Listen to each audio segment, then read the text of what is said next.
Beaucoup de choses changent en ce mois de février 2026 et pour certains, ce sont des changements qui pourront vous impacter directement. Du coup, comme chaque mois, vous en avez l'habitude, petit passage en revue. Salut, c'est Hugo, j'espère que vous allez bien. C'est donc le sujet à la une de ces actualités du jour sur YouTube et en podcast audio sur toutes les plateformes. Et on commence tout de suite avec le premier changement, c'est une bonne nouvelle. Ça fait plaisir, je vous préviens, il n'y a pas que des bonnes nouvelles, mais celle-ci, c'est une bonne. Le prix de l'abonnement d'électricité devrait diminuer de 5% pour tous les foyers dès le 1er février en France. Ça correspond à une baisse d'environ 10 à 12 euros par an pour un foyer moyen, selon le ministre de l'économie Roland Lescure. Et donc forcément, pour les gros consommateurs en quelque sorte, on peut penser par exemple au boulanger, l'économie pourrait atteindre jusqu'à 200 euros par an selon le gouvernement. Deuxième changement, ça concerne le gaz, et pour le 7e mois consécutif, son prix repère, qui est fixé tous les mois par la Commission de régulation de l'énergie, va baisser, il y a une baisse d'environ 2%. Alors le prix repère du gaz, qu'est-ce que c'est? C'est une valeur indicative qui représente le coût moyen estimé de la fourniture du gaz pour les consommateurs. Alors ça veut pas dire forcément que ça va être impacté sur votre tarif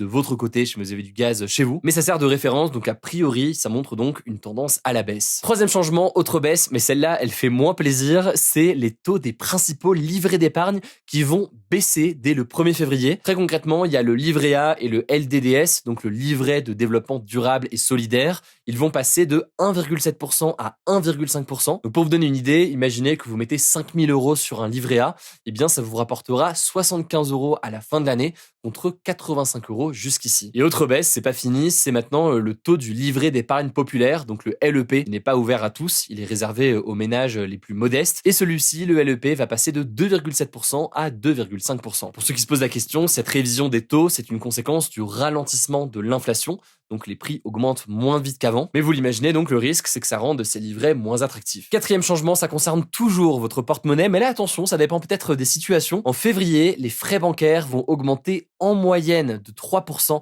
par rapport à l'an dernier. C'est ce qu'indique l'association des consommateurs CLCV, qui a analysé en fait les tarifs qui sont proposés par 107 banques en métropole et en outre-mer. C'est surtout en fait les frais pour avoir un compte en banque qui sont les plus touchés, avec aussi les frais sur les cartes bancaires. Alors maintenant, cela dit, ce n'est pas le cas de toutes les banques. Il y a des banques notamment qui sont gratuites dans leur fonctionnement, mais c'est là une moyenne si on prend toutes les banques, y compris donc les banques traditionnelles. Cinquième changement, le prix de certains paquets de cigarettes comme les Lucky Strike X Series ou encore les Gauloises blondes va augmenter de 20 à 40 centimes dès le 1er février. D'autres augmentations sont aussi prévues les mois prochains. On avait analysé il y a quelques semaines que le nombre de fumeurs continuait à baisser de façon importante au fil des années. Sixième changement, une autre augmentation, c'est les péages d'autoroute qui vont augmenter de 0,86% en moyenne dès le 1er février. À noter que c'est la plus faible augmentation depuis 2021. Septième changement, et cette fois c'est pas un changement, c'est plutôt un rappel, et un rappel important, donc notez-le bien, il ne vous reste plus que quelques jours pour vous inscrire sur les listes électorales pour élire votre maire, puisque donc il y a les élections municipales qui auront lieu donc les dimanches 15 mars pour le premier tour et le 22 mars pour le second tour. Alors attention, en général vous êtes inscrit automatiquement là où vous êtes recensé, mais justement ça peut être intéressant en fait de vérifier très rapidement où est-ce que vous êtes inscrit pour voter, et si jamais vous voyez que vous êtes inscrit au mauvais endroit, par exemple parce que vous êtes en train d'étudier ou de travailler dans une autre ville et que vous souhaitez changer tout ça parce que vous avez déménagé, eh bien il faut forcément changer tout ça. Plus précisément, vous avez jusqu'au 4 février pour faire ces démarches et jusqu'au 6 février si jamais vous vous inscrivez directement en mairie. Et comment ça se passe? Le plus simple, c'est de le faire donc directement en ligne sur le site service-public.fr. Je vous mets le lien correct directement en description, ça prend quelques minutes de vérifier et c'est donc important. Au passage, pour tous ces éléments pratiques, je pense que vous en avez l'habitude, mais si jamais vous avez besoin d'aide ou de conseils sur tout ce genre de questions, le compte Instagram de notre nouveau média Elan devrait vous aider. Le pseudo, c'est elan.media sur Instagram, et chaque jour au quotidien, on vous donne des informations très pratiques sur ce genre de sujet, que ce soit administratif, mais aussi sur des découvertes de métiers. Allez, je vous laisse avec Léa pour le reste de l'actualité importante du jour, et je reviens juste après. Merci Hugo et bonjour à tous. On commence avec cette actu. Aux États-Unis, le ministère de la Justice a publié ce vendredi plus de 3 millions de documents supplémentaires concernant Jeffrey Epstein. Jeffrey Epstein, c'est un financier américain qui est accusé d'avoir dirigé pendant des années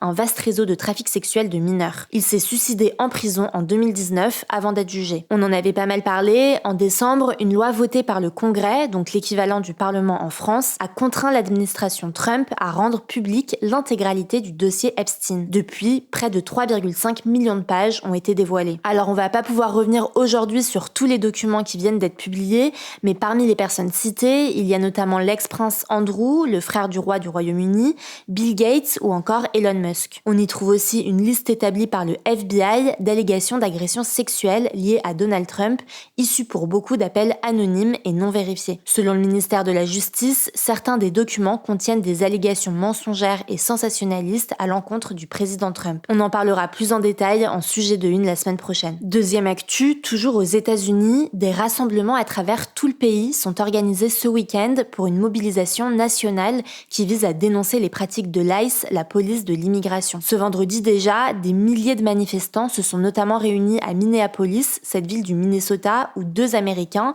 René Good et Alex Pretty, ont été tués par des agents fédéraux au cours des dernières semaines, suscitant une vague de protestations. Le ministère de la Justice a d'ailleurs annoncé ce vendredi l'ouverture d'une nouvelle enquête sur la mort d'Alex Pretty, portant sur une possible violation de ses droits fondamentaux. Une enquête interne est déjà en cours pour déterminer si les agents avaient respecté les procédures alors qu'ils ont tué de 10 coups de feu cet homme de 37 ans. De son côté, Donald Trump a qualifié les manifestants d'insurgés, d'agitateurs et de fauteurs de troubles financés par des professionnels de la rébellion, selon lui. À noter par ailleurs qu'un ancien présentateur de la chaîne américaine CNN, Don Lemon, a été brièvement placé en garde à vue à Los Angeles ce jeudi après avoir couvert une manifestation anti-ICE dans une église du Minnesota où des manifestants ont perturbé un office religieux en pensant qu'un responsable de l'ICE y officiait comme pasteur. Don Lemon, qui travaille aujourd'hui comme journaliste indépendant, affirme avoir participé à la mobilisation en tant que journaliste et le comité pour la protection des journalistes a dénoncé une attaque flagrante contre la presse. Troisième actu, l'ONU fait face à un effondrement financier imminent, c'est ce qu'a déclaré son secrétaire général Antonio Guterres dans une lettre adressée aux pays membres ce vendredi. Selon lui, les liquidités pourraient être épuisées dès juillet si les États ne paient pas leur contribution. En fait, dans cette lettre, Antonio Guterres reproche à certains États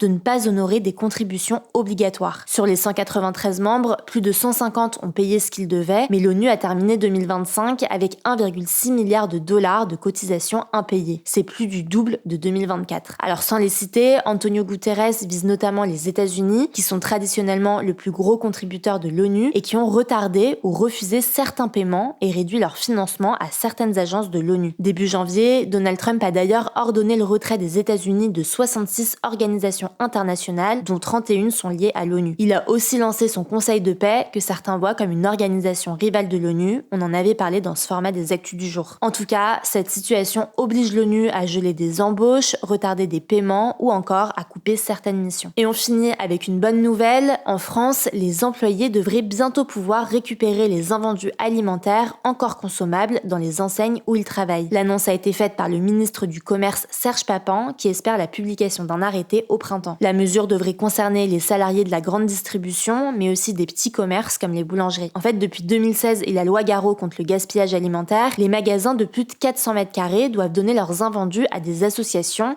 mais le gâchis reste important. 303 000 tonnes partent à la benne chaque année, selon Serge Papin, interrogé par Le Parisien. Aujourd'hui, les salariés qui récupèrent déjà des invendus doivent payer des cotisations sociales, ce qui les dissuade de le faire. Avec la nouvelle mesure, ils pourront en bénéficier sans cotisation. Cette mesure devrait toucher 600 000 commerces et près d'1 million de salariés. Les produits concernés sont par exemple des articles légèrement abîmés ou invendus en fin de journée, ou encore des denrées proches de leur date limite de consommation. À noter que les dons devraient rester plafonnés entre 100 et 500 euros par an et par salarié, mais le montant final est encore en discussion. Merci beaucoup Léa. Alors demain, il n'y a pas d'actualité du jour directement sur YouTube ou en podcast, donc pour nous suivre, ça se passe sur Instagram. Bon, je pense que vous le savez maintenant, vous êtes plus de 5 millions là-bas, le nom du compte c'est Hugo Décrypte, bienvenue à tous les nouveaux. Au passage, pour les actualités locales, il y a aussi hugodécrypte.lyon, hugodécrypte.marseille, hugodécrypte.québec. Au passage rapidement, il n'y a pas eu d'épisode des actualités du jour hier, vous l'avez peut-être remarqué, la raison elle est très simple. Notre sujet, il portait sur la hausse spectaculaire du cours de l'or depuis plusieurs mois, on a analysé tout cela, sauf que très peu de temps avant la publication, le cours de l'or, après des mois de hausse donc, a commencé à chuter. Alors ça n'enlevait rien en soi au reste de l'analyse qu'on avait fait sur le sujet, sauf qu'on aurait voulu intégrer donc aussi de l'analyse sur le crash récent. On a donc fait le choix de ne pas garder la vidéo publique pour éviter d'avoir quelque chose qui serait incomplet. Autrement dit, ne vous inquiétez pas s'il n'y a pas eu d'actu du jour hier et on se rattrape avec ceux aujourd'hui. Prenez soin de vous, prenez soin de vos proches et on se dit donc à lundi pour le retour des actus,